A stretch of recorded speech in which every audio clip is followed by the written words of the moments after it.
আল্লাহ কইরে জমিন, এ ফেরেশতা, এ জমিন, তোমরা যারা জমিন ধ্বংস করে দিতে চাও, আমি আল্লাহও দেখতেছি কেমন গুনাহ হইতেছে। যেই মানুষ আমি আল্লাহ এত আদর করে বানাইলাম, আসমান আল্লাহ বানাইছেন কুন ফায়াকুন বইলা, ফেরেশতাও আল্লাহ বানাইছেন কুন ফায়াকুন বইলা, জমিনও আল্লাহ বানাইছেন কুন ফায়াকুন বইলা, কিন্তু আমারে আপনারে আল্লাহ পাক কুন ফায়াকুন বইলা বানায় নাই।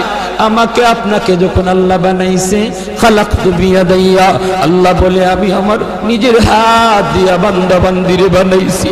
কারণ এই চেহারার মধ্যে এত দামি কপাল, ওই কপাল দিয়া বান্দা আমার কুদরতি কদমে সাজদা দিবে। এই কপালটার এত দাম, এই কপাল কুন ফায়াকুন বললে হয় না, এই কপাল ফেরেশতাদের হাতে বানাইলেও হয় না, আমি আল্লাহ নিজের হাতে বানাইছি।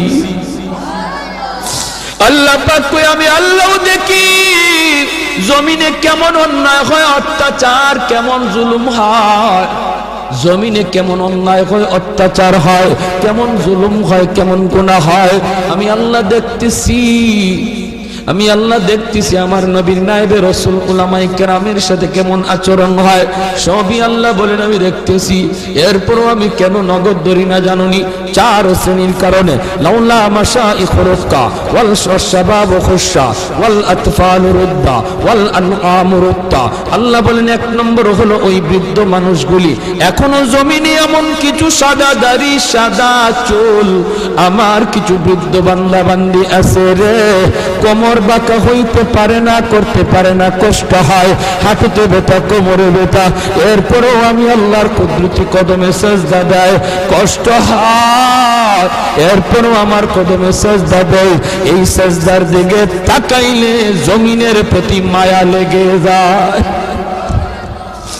2 নম্বরে আল্লাহ বলে ওয়াশবাবু খুশা,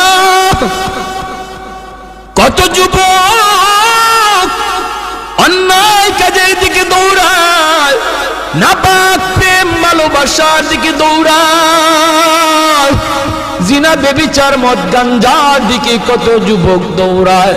আল্লাহ বলেন কিন্তু এখন এমনও কিছু যুবক আছে যেই যুবক যৌবনের পাগলামি করে না, তার মনেও পাগলামি করতে চায়, তারও গুনার দিকে তার মন ডাকে কিন্তু যায় না।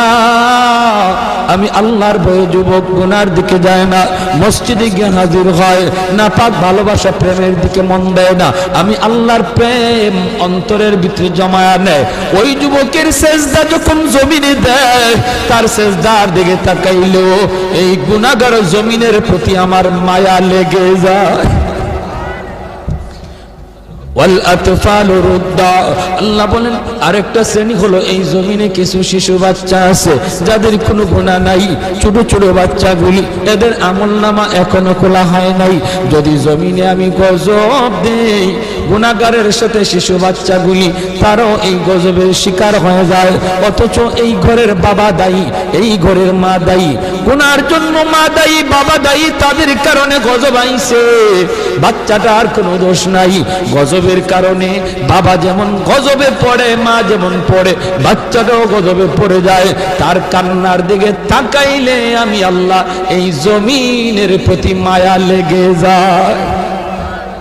4 নম্বর ওয়াল আনআম রুত্তা, আল্লাহ বলেন 4 নম্বর হলো জানুনি আরেক দল হলো দুনিয়ার ভিতরে কিছু পশু পাখি আছে, পশু পাখি আছে এদের কোনো গুনাহ নাই, আযাব গজব, আসমানি গজব, জমিনি গজব যদি জমিনে আসে, মানুষের সাথে জীব জানোয়ারগুলিও গজবের শিকার হয়ে যায়, হাঁস মুরগিরাও গজবের শিকার হয়ে যায়, গরু ছাগলগুলা তারাও গজবের মধ্যে পড়ে যায়, অথচ এদের কোনো অন্যায় নাই, ওদের কোনো গুনাহ নাই, এদের দিকে তাকাইলেও জমিনের প্রতি মায়া লাগে।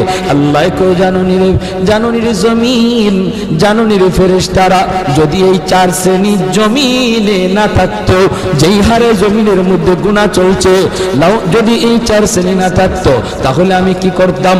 লা জানতুস সামাআ হাদিদা, আমি আল্লাহ আসমানকে লোহা বানায় দিতাম, ওয়াল আরদা খাফসাফা, জমিনকে আমি তামা বানায় দিতাম, জমিনকে আমি আল্লাহ তামা বানায় দিতাম, লা জানতুস সামাআ হাদিদা ওয়াল আরদা খাফসাফা ওয়াত তুরাবা রামাদা ওয়া মা আনজালতু মিনাস সামা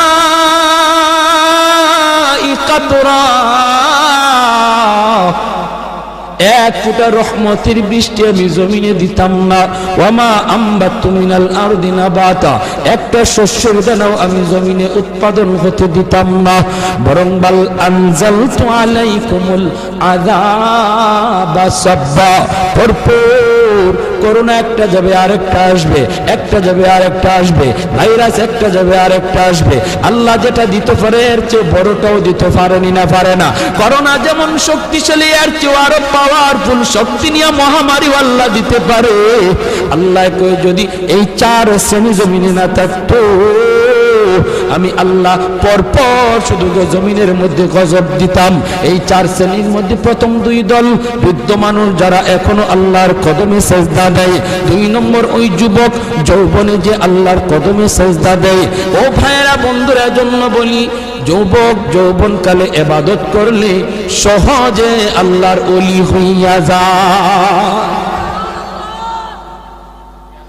এই গেল তিন দল।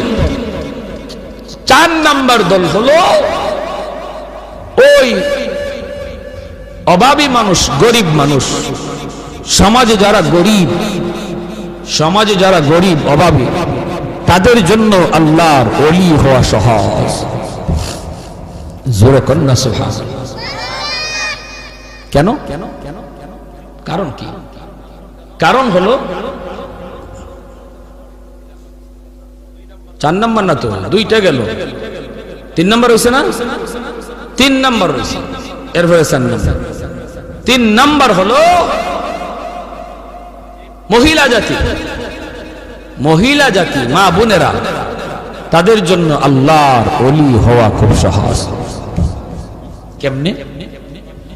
কারণ হলো মহিলাদের ডিউটি কম, আমল কম, এজন্য তাদের হিসাবও কম।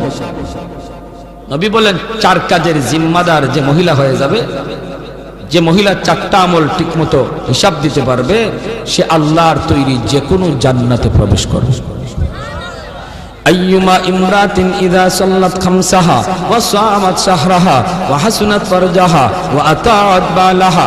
নবী বলেন এক নম্বর হলো সে যদি নামাজি হয়, দুই নম্বর হলো সে যদি রোজাদার হয়, তিন নম্বর হলো সে যদি স্বামীরে মান্না চলে, স্বামীরে মান্না চলে, স্বামীরে খুশি কইরা চলে, স্বামীর অবাধ্য না হয়, স্বামীর অবাধ্য না হয়, চার নম্বর হলো সে যদি পর্দা ঠিকমতো করে। আল্লাহর নবী বলেন জানুনি সে জান্নাতের যে কোনো দরজা দিয়ে ঢুকবে, কেউ তোরে বাধা দিবে না। যেরকম সুবহানাল্লাহ। এজন্য মহিলারা, মা বোনদের জন্য আল্লাহর ওলি হওয়া খুব সহজ। যেই মহিলা এই চারটা কাজ ঠিক মতো করে, তার কাছ থেকে দোয়া নিবেন, তার কাছ থেকে দোয়া নিবেন, মায়ের কাছ থেকে দোয়া নেন, মেয়েটার কাছ থেকে দোয়া নেন, স্ত্রীর কাছ থেকে দোয়া নেন। কারণ মহিলাদের দোয়া পুরুষের চেয়ে আগে কবুল হয়। মায়ার নবী বলেন আমি সফরে বের হলেই আমার কলিজার টুকরা মেয়ে ফাতেমার কাছ থেকে, বিবিদের কাছ থেকে দোয়া নিয়ে বের হতো। ঘর থেকে বের হতে বাবা মেয়েটার কাছ থেকে দোয়া নেও, মাথায় হাত বুলাইয়া আদর করে আব্বু দোয়া করে, আব্বু যাইতেছি। মেয়ের কাছ থেকে দোয়া নেও, মেয়ে বাবার জন্য দোয়া করবে, স্ত্রী স্বামীর জন্য দোয়া করবে, মা সন্তানের জন্য দোয়া করবে। আল্লাহ পাক রব্বুল আলামিন সামনের সমস্ত বিপদ আপদ থেকে আল্লাহ তার হেফাজত করবে। হ্যাঁ, ঘরে ঢুইকাও মেয়েটার কাছে আগে যান। ছেলের নবীজিও সফর থেকে ফিরে আইসো, নবীজি খাতুনে জান্নাত ফাতেমা রাদিয়াল্লাহু তাআলা আনহা, নবীজির কলিজার টুকরা মেয়ে, তার কাছে আগে দেখা করতেন, মেয়ের সাথে আগে দেখা করতেন, মেয়ের কাছ থেকে দোয়া নিতেন, আবার সফর থেকে আইয়াও মেয়ের সাথে আগে দেখা করতেন।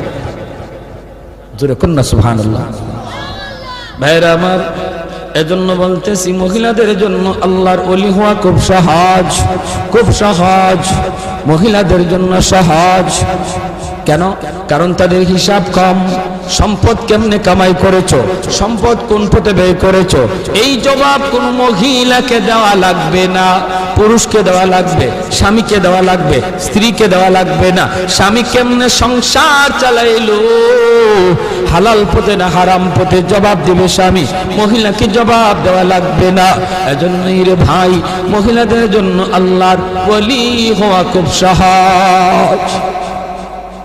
চার নাম্বার, গরিব দুঃখী মানুষ, অভাবী মানুষ, তাদের জন্য ওলি হওয়া সহজ। কেন? কারণ ধনী তার সকল ধন দৌলতের হিসাব দিতে দিতে টাইম লেগে যাবে, আর গরিব সম্পদ কম হওয়ায় কম কোটায় হিসাব দিয়া ধনীর 500 বছর আগে জান্নাতে চলে যাবে। ইন্নামাল ফুকারা ইয়াদখুলুনাল আগনিয়া ইয়াদখুলুনাল জান্নাতা ক্বাবলাল আগনিয়া বি500 সানা। নবী বলেন ধনীর 500 বছর আগে জান্নাতে চলে যাবে। এজন্যই তো ওসমান গনি রাদিয়াল্লাহু তাআলা আনহু বলেছিলেন, ইয়া রাসূলুল্লাহ ইয়া হাবিবাল্লাহ, ওগো নবীজি আমি তো আমার সম্পদ ভালো কাজে ব্যয় করেছি, হালাল পথে কামাইছি, আমি তো গরিব দুঃখীদেরকে সবসময় দান করি, সদকা দেই, অভাবীদের পাশে আমি দাঁড়াই, আমিও কি 500 বছর পরে জান্নাতে যাইমু? সম্পদ বেশি হওয়ার কারণে আল্লাহর নবী বলেন, উসমান রে তুমি আমার জামাই হতে পারো, তুমি আমার মেয়ের জামাতা হতে পারো, কিন্তু আমি নবী নিজের থেকে কিছুই বলি না, আমি যা বলেছি আমার মালিকের ইশারায় বলেছি। তুমি ওসমান আমি নবীর মেয়ের জামাতা হইতে পারো, আশরে মুবাশশারার সদস্য তুমি হইতে পারো রে, তবুও তুমি উসমান গরিবের 500 বছর পরে জান্নাতে ঢুকবা। উসমান গনি কয়, নবী গো কিছুই বুঝি নাই গো। কেন গো নবী, কেন? এমন সম্পদ আমার লাগবে না যেই সম্পদের কারণে আমার জান্নাতে যাইতে দেরি হয়। কোন কারণে? আমি তো হক আদায় করেছি, আমি তো সম্পদের হক যথাযথ আদায় করি। মদিনা নগরীতে অভাব, মানুষ খাইতে পায় না, দুর্ভিক্ষ।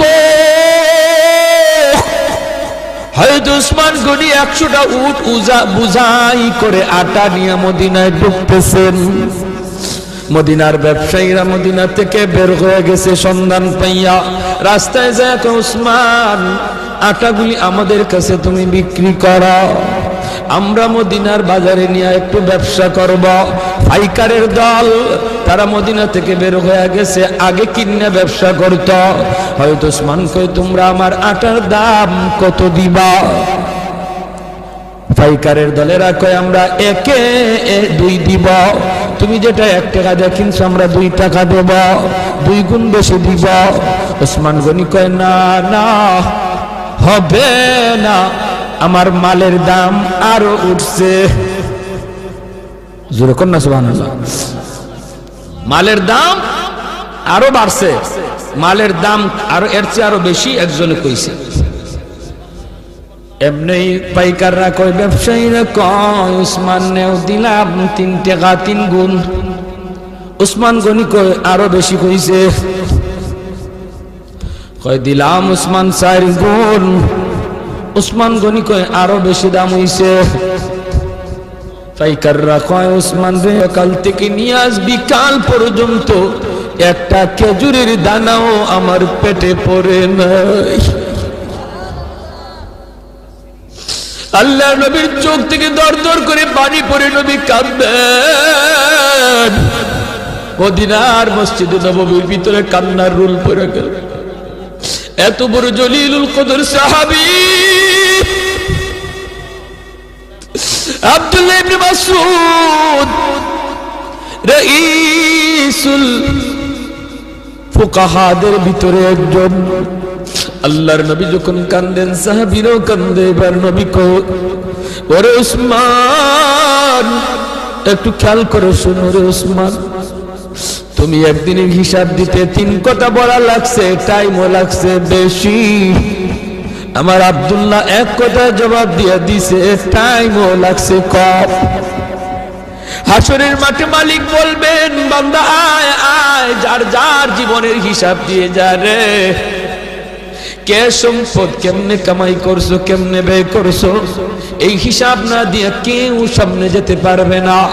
তখন ধনী যারা, তোমরা ধনীরা যখন সামনে দাঁড়াবে, সম্পদের হিসাব দিবে, সম্পদ ভালো পথে আয় করেছো, হালাল পথে আয় করেছো, হালাল পথে ব্যয় করেছো, কিন্তু দেওয়া লাগবে হিসাব। দিতে যায় তোমাদের সময় বেশি লাগবে, কারণ তোমাদের সম্পদ বেশি। আরেকদিকে দেখা যায় গরিব একজন পিছনে দাঁড়ায় রয়েছে, আল্লাহ পাকের কুদরতি নজর ওই গরিবটার দিকে যায় পড়বো।